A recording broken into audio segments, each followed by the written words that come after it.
Samantala, sinimulan na ngayong araw ng Senado ang investigasyon ukol sa naganap na pagsabog sa Cagayan de Oro City noong nakarang buwan.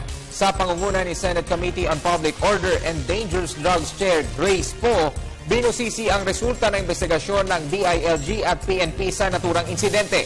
Samantala, pinangalanan sa Senate inquiry ang isa sa mga sospek sa CDO blast. Ang ulat mula kay Bianca Piedad. We have filed a multiple murder case against Hafiz alias Mamman et al. Pinangalanan na ang isa sa mga sospek sa Cagayan de Oro City blast noong nakaraang buwan sa unang investigasyon ng Senado kaugnay ng naturang pambobomba na nag-iwan ng 8 patay. Ito ay kinilalang si Usman Hafiz na sinampahan na ng kasong multiple murder at multiple frustrated murder ng PNP kagabi. Senate Committee on Public Order and Dangerous Drugs Chair Grace Poe ang pag-usisa sa resulta ng investigasyon ng Department of Interior and Local Government at iba pang konektadong sangay ng gobyerno.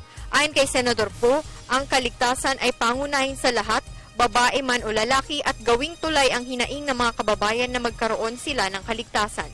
But we understand that there's an ongoing investigation, and the purpose of this hearing is not to impede on your investigation or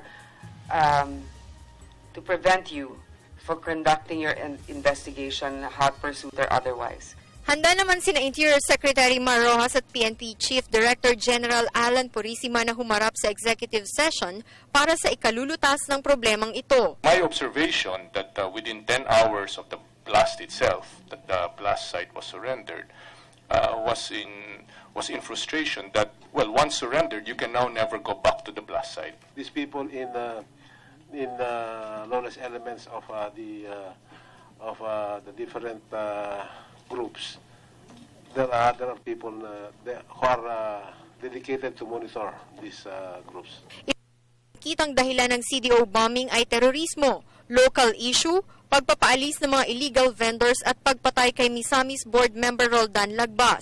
Kabilang din sa mga dumalong ilang opisyal, pulis at kinatawa ng medical community dahil karamihan sa mga naging biktima ay mga doktor at pharmaceutical sales representatives na kasama sa National Convention of Lung Disease Specialists. Umaasa naman si Poe na sa lalong madaling panahon ay mayroon ng madarakip sa mga salarin sa paghahasik ng terorismo sa Mindanao. Para sa Telebisyon ng Bayan, Bianca Piedad.